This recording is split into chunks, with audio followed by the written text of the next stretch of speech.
Hi there, this is my first video for Pussy Willow Cottage, Pussy Willow Homestead, Pussy Willow Manor. We haven't decided yet, but we have a grand vision for this little plot of land.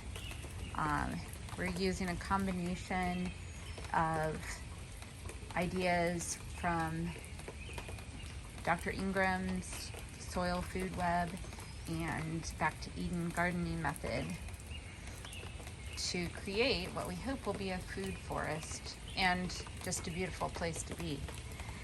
So what we're doing right now is we have this huge pile of fresh wood chips that got dropped here.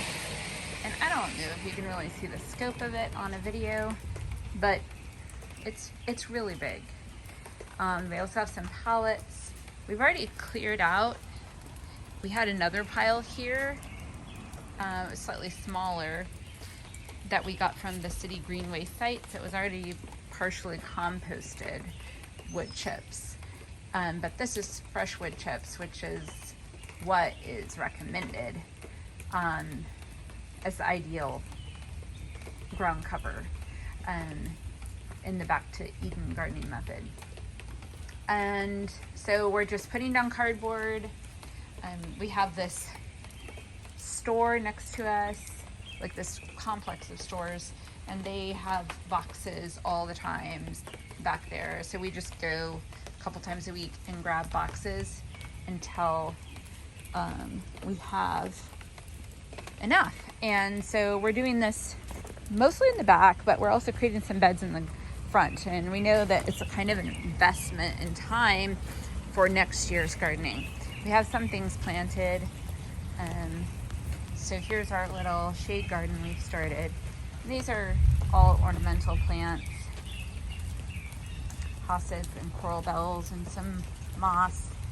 And then here's an area where we haven't planted yet.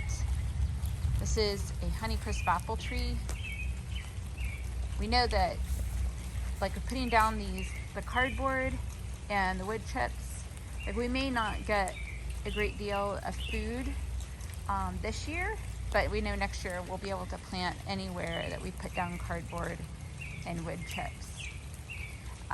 So next year is really the year that we're investing in. We also have, one of our first priorities was to get in some fruit trees and some berry bushes so that they could be started and give us food in subsequent years.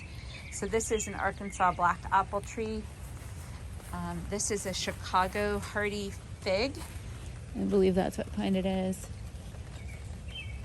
Yeah. And this is a shrub that was here already in the backyard. So I don't know if we're going to leave that or not. I think it is good for the bees. It has some flowers that they love. We love bees, but I'm not sure if it will stay here. We might plant something else that would be good for the bees and maybe more productive. And there's the trampoline for the kids. We have 5 kids, and this is really one of their favorite things to do right now. And over here we have pawpaw trees. This one, and then there's one here that we thought we had lost, but it has a little green on it now, and so it is obviously alive. So hopefully it will start thriving before too long. We have so many violets in our yard, so I try to leave them. Even when I mow, I try to leave them just because I enjoy them. Here we have a butterfly bush, beautyberry, which is native to our area. And I've planted some morning glories and moonflowers that will go up these trellises and kind of block. This is what we call the witch cottage. We're working on making an area where we can make herbal tinctures and things of that sort. So we just moved here not even a year ago, so we've got some things going on. Right now you'll see a bowl of water, and this is because my partner, well, we both love animals, but she has an especially tender heart toward them, and there's a mama and baby bunny that are living under the witch cottage right now, and we were afraid that they might drown, the baby might drown in our koi pond, because we've had like a rat that drowned in there and a possum, because I guess the edge isn't super wildlife friendly, and we'd like to do something about that. So if they get in, sometimes they can't get out. So we're trying to put water out for them, because maybe it will keep them from having to go to the pond. Of course, right now it's raining so much that they could find water almost anywhere, lots of puddles. Planted some perennials here, have foxgloves. This is yarrow. And this is phlox, I believe, is what we planted there. This is a wand flower plant. I love flowers, so this area, especially right here by the deck, is really important to me as far as like making it beautiful. I want it to feel like an outdoor room because it will be surrounded by plants in the years to come. But that air conditioner, though valuable in the witch cottage, is kind of an eyesore. So my idea was that if we have these trellises here, then once they're covered, then it would kind of block the air conditioner view. And here's really the namesake of our little homestead, and that is the weeping pussy willow tree. We fell in love with that tree, and it was one of the very first things we planted. And I think we're going to plant two more in the front, one on either side of what will be the gate to the house, like the front entrance gate. So that is the namesake for the little, what we're going to call a homestead, because we will add chickens next year. I'm not sure if we'll add any other food animals, and those will just be for eggs. They will be our pets, and we'll get eggs from them, and when they stop laying eggs, they will live happily into their retirement. Here I planted an ornamental garden, but I mixed some edibles in with it. So there's the Swiss chard, some peppers, a jalapeno, a chocolate bell pepper, an eggplant, and then you see the lettuce, the romaine back there doing really well, and some herbs. Let's see, just kind of giving a general tour right now because I thought I might want to document our progress as we work on everything. And there's a rose of Sharon, which I'm excited to see it bloom because we've never seen it in bloom since this is our first year here. So I'm not sure what color the flowers will be, but I do expect that we'll like it. So let's see. So this is a raised bed that's here next to the koi pond. The soil is kind of poor here, which we're covering it with wood chips and mulch too, so that next year hopefully it will be good soil. It also has some Bermuda grass in it, so I'll have to work on weeding that out or put cardboard over it. So one of the concepts of the soil food web is that if your soil is healthy and has plenty of microbes in it, then your plants will be healthy and you won't have plants that are prone to disease and pest.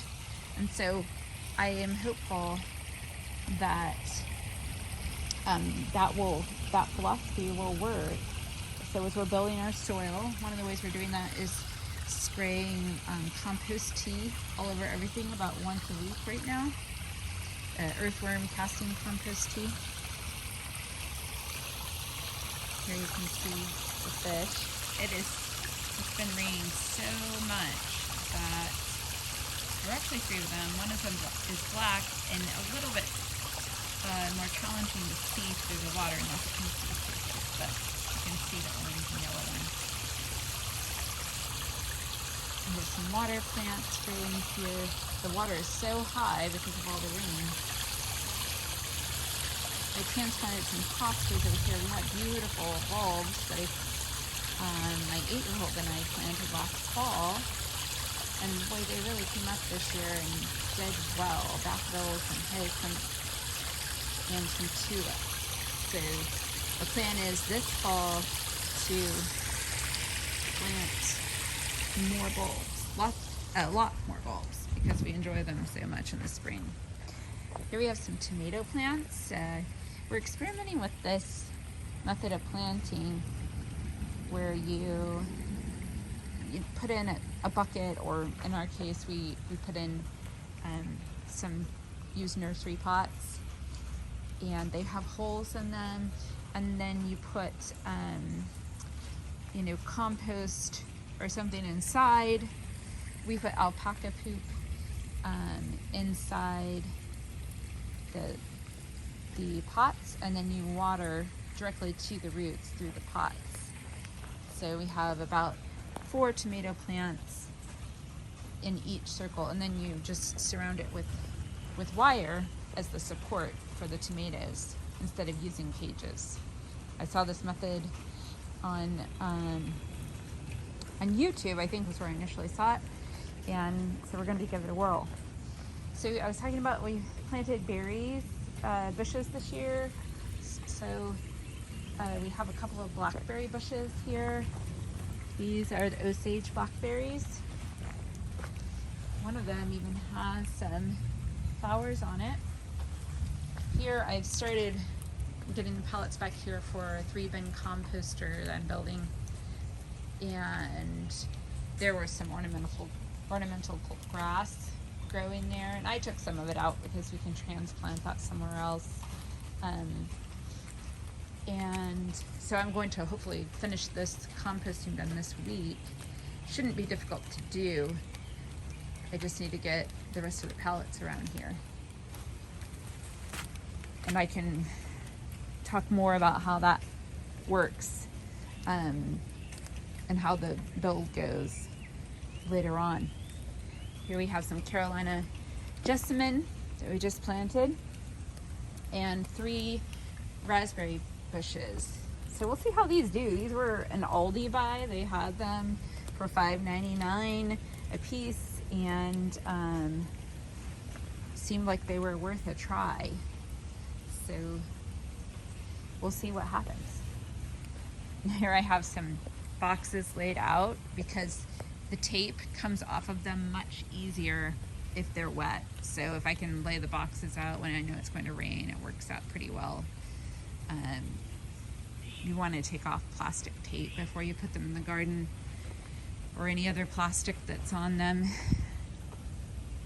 So I will do that later today.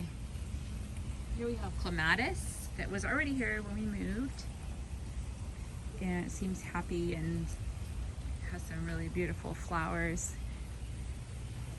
This is a Jane magnolia shrub. Oh look, the sun is coming out. This is a Jane magnolia shrub, and its flowers are pretty much done for the year, but you can see 1 or 2 here. They look like there's one getting ready to bloom right there. But for the most part, it's done for the year. Very beautiful shrub. And then here's a raised bed that was already here when we moved here. And there's a grapevine that is growing here. And then we planted some onions and some carrots that, I don't know, they didn't do extremely, they were all washed into one area. I think it rained right after we planted them. And so now they need to be thinned, so maybe a few can grow. And then we have a few daikon radishes there. And then back there you'll see some sunchokes. They're doing extremely well. They can be invasive, but we really like them. So we just figure let the chips fall where they may. And we planted them along the fence line here. We covered all of this with cardboard and mulch. And right here we're going to put up a fence, like, I don't know, a couple feet from the wall of the house, and plant bitter melon. We're huge fans of bitter melon. And it's supposed to have really beautiful flowers too. It's a vine, so it will grow there, I think, quite well. Here we have an asparagus, little asparagus patch, which we don't know how that's going to do. I only see one coming up so far. We figured that this is our experiment year, so we'll take whatever works. It's just a bonus as we're trying to learn. So I guess I'm making these videos really so you can learn along with us. We're certainly not experts. We just have a love for plants, and we'd love to be self-sufficient to some degree. Maybe not completely, but as much as we can. We'd like to know how to grow our own food and grow healthy, nutrient-dense food. And plus, we just love to be outside and to garden. So if you want to learn along with us as we start this, then feel free to watch our channel, and maybe we can all learn something together.